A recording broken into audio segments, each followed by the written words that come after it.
Good morning and welcome back to our news update. I'm Saria Stremska. And we start with extreme winter weather that has hit Poland. Heavy snow and strong winds have caused major traffic disruptions. There are also growing concerns about flooding along the lower parts of the Vistula River. The worst of the traffic jams was reported on the S7 highway, which links the capital Warsaw with the port city of Gdańsk. Several hundred cars were stranded there after trucks that couldn't climb the hilly terrain blocked the road in both directions. Areas close to the mouth of the Vistula, especially the city of Elbląg, are on high alert due to the risk of flooding caused by winds blowing up to 80 kilometers an hour and pushing the river's water backwards. In response to the weather crisis, as well as the request of the Prime Minister, Poland's Interior Minister Marcin Kierwiński summoned all provincial governors yesterday evening to address the issue. Another meeting is planned for the morning today. Now to the latest efforts to achieve peace in Ukraine. Poland's Prime Minister says a breakthrough could come within weeks, adding that the United States may be ready to send peacekeeping forces once a deal is reached. Asked about those comments, Ukrainian President Volodymyr Zelenskyy stressed that only Washington can make such a commitment, though he said it would, of course, be a very welcome development. Kazimierz Ryziak has the story. Following the meeting between US and Ukrainian presidents last weekend, Polish Prime Minister Donald Tusk seems to have revealed a major detail concerning security guarantees promised by the United States. The key outcome of recent days is the American declaration, and this is of course something new. Some were even surprised. The American declaration of the United States' readiness to participate in security guarantees for Ukraine after the conclusion of peace, including the presence of American troops, for example, on the border or on the line of contact between Ukraine and Russia. But the potential presence of US troops on Ukrainian soil hasn't been announced or confirmed by Trump himself. President Zelenskyy says he would like that solution, but confirmation would have to come from the White House. This can only be confirmed by the President of the United States. Of course, we are discussing this both with President Trump and with the coalition of the willing. We would like this. It would be a strong position for security guarantees. These developments have put the Polish Prime Minister in an optimistic mood when talking about the prospect of peace. Peace is on the horizon. When I'm talking about peace being on the horizon, I'm talking more in terms of coming weeks, not months or years. But there is still a major obstacle in the way of peace. Any presence of NATO troops in Ukraine has been repeatedly rejected by Russia. Russia has been saying for a while that it will not tolerate foreign troops on the territory of Ukraine at all. I don't think that Ukrainians would accept a peace agreement without actual, at least tripwire type of capability of NATO troops on its territory. And any peace agreement would require Moscow's approval, which now seems to be further away, as Russia is hinting at backing out of the talks. Given the final degeneration of the criminal Kiev regime, which has switched to a policy of state terrorism, Russia's negotiating position will be reviewed. This review of Russia's approach to the peace process comes after it accused Ukraine of targeting Vladimir Putin's residence in Valdai. But Moscow has also failed to provide any evidence of this alleged attack. The Kiev regime launched a terrorist attack using 91 long-range strike unmanned aerial vehicles on the state residence of the President of the Russian Federation in the Novgorod region. This accusation was met with anger of President Trump. This is not the right time. It's one thing to be offensive, because they were offensive. It's another thing to attack his house. It's not the right time to do any of that, and can't do it. And I learned about it from President Putin today. I was very angry about it. As well as immediate reactions from some of Russia's closest partners, like India's Prime Minister Narendra Modi. Deeply concerned by reports of the targeting of the residence of the President of the Russian Federation. And yet the numbers simply don't add up. The Russian Ministry of Defense claimed it downed 47 drones over the entire Novgorod region that night, while Lavrov spoke about 91 drones taken down above Putin's residence alone. Ukrainian officials are urging the world not to trust Russia's claims. We were disappointed and concerned to see the statements by Emirati, Indian and Pakistani sides expressing their concerns regarding the attack that never happened. Kyiv is now accusing Russia of using this alleged attack as an excuse to pull out of the peace talks. While Ukraine, Europe and the US may be eager to end the war, Russia has so far shown no intention of stopping its unprovoked invasion. For TVP World, Kazimierz Łysiak. Volodymyr Zelenskyy announced on X last night that an agreement has been reached with countries from the coalition of the willing to hold new talks. First national security advisors will meet in Ukraine in just a few days on January 3rd. That meeting will be followed by another round of talks, this time among leaders. It will be hosted by Emmanuel Macron and held in France. Rustem Umerov has just reported on the arrangement that was reached with the national security advisors of the coalition of the willing countries to hold a meeting in the near future.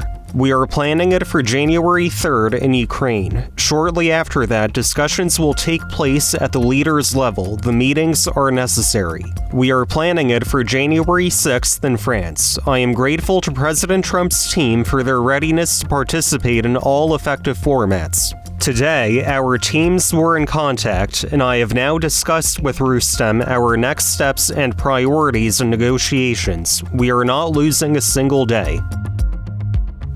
Despite his aggressive rhetoric, Vladimir Putin may be losing support at home. Ivana Stratner, a research fellow at the Foundation for Defense of Democracies, says many Russians want to see their country restored as a great imperial power. The problem, therefore, is not with the war itself, but with the fact that Russia is not winning it. If history is any indication, people in Russia wants to see Russia again, as an imperialist, big country, great power. But here is the thing: nobody likes a loser, and they are not upset at Putin that he is waging this war. They are upset that Putin is not winning. And even though people in Moscow or St. Petersburg are not facing all those difficulties, like in some other parts of Russia, people are increasingly dissatisfied. But that leads me to the next point, which is the Russian economy is already a war economy. And there are so many people who will eventually have to be reintegrated back to the society. And Putin is not willing to do that. And my last point is, in any authoritarian regime, such as Russia, Putin doesn't care about individuals. He is willing and able to sacrifice everyone to remain in power. While Latvia has just completed a 280-kilometer wall along its border with Russia, Lithuania is taking its own security measures. The Lithuanian armed forces are reinforcing bridges near the border with Belarus, installing special structures that could be used to place explosives if needed. In the event of an armed conflict, these selected bridges could be quickly brought down, blocking the movement of enemy military forces inland. In addition, several dozen storage points for anti-tank obstacles and other barriers have been created, protective trees are being planted along key roads, and drainage ditches are being deepened to create additional anti-tank obstacles. These fortifications draw on long-standing practices of Finland, which has maintained similar solutions on its 1,300-kilometer border with Russia for decades. At the same time, the Latvian government is mulling the complete removal of sections of railway line leading into Russia, so as to stop the potential movement of troops into the country.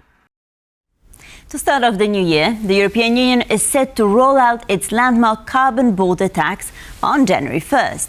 The new charge will take effect despite opposition from some of the bloc's trading partners. The tax, called the Carbon Border Adjustment Mechanism, covers 6 sectors, including steel, aluminum and electricity. Imposing levies on the importers aims to prevent EU companies that pay for their emissions from being undercut by cheaper, more pollution-friendly competition. The European Union references climate change as a reason for introducing the tax, while also aiming to encourage cleaner industrial production in non-EU countries.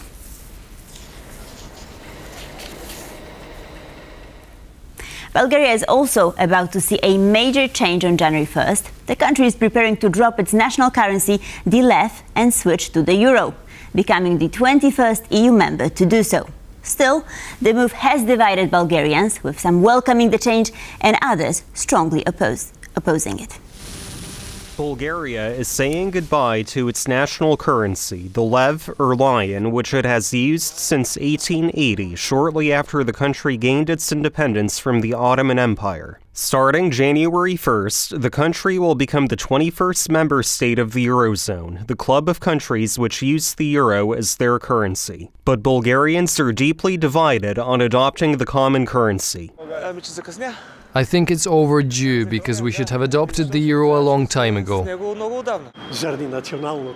I am against it. First, because the lev is our national currency. Secondly, Europe is heading towards demise, which even the American president mentioned in the new national security strategy. Others say it will change little in their daily lives. I travel abroad so much that I am used to the euro, and its adoption won't make any impression on me. I simply pay with a different type of currency. Those who are accustomed to it will have no problem. In all, a narrow majority, or 53% of citizens, are against euro adoption, including 33% who are strongly against. That's the result of a Eurobarometer survey on the topic published last spring. But economists tend to view euro adoption positively. The advantages of joining the Eurozone for Bulgaria are undisputable, having in mind that over 70% of its economic trade goes with the EU. The adoption of the euro comes amid political turmoil and massive anti-corruption protests that toppled Bulgaria's government earlier this month. In Poland, one of just 6 EU member states that will still have their own currency, euro adoption has long been a politically contentious issue, with officials like Foreign Minister Radosław Sikorski arguing in favor of adoption. On Thursday, Bulgaria will adopt the euro. All salaries, pensions, invoices, savings and loans will be converted to euros. Consumers and businesses will pay lower installments without exchange rate risk. Inflation in the eurozone is lower than in Poland. And on January 1st, the eurozone will welcome its newest member state. Maciej Wilowski for TVP World. And before we go, something festive. New Year's Eve preparations are well underway around the world. So let's take a look at how Poles are preparing in these final hours of 2025. For the new year, it's very simple, very different from Christmas, very different, because we usually spend Christmas time with our family and New Year's for friends. I want to be a good father for my daughter and having a good time with my family. I will celebrate New Year's Eve in a quiet, cozy atmosphere, perhaps with a single small pop of a champagne cork. We will sit around with the family in the evening and then maybe we will go out to watch the fireworks. I am just getting ready to cook for a very big crowd of my friends, so just lots and lots of food.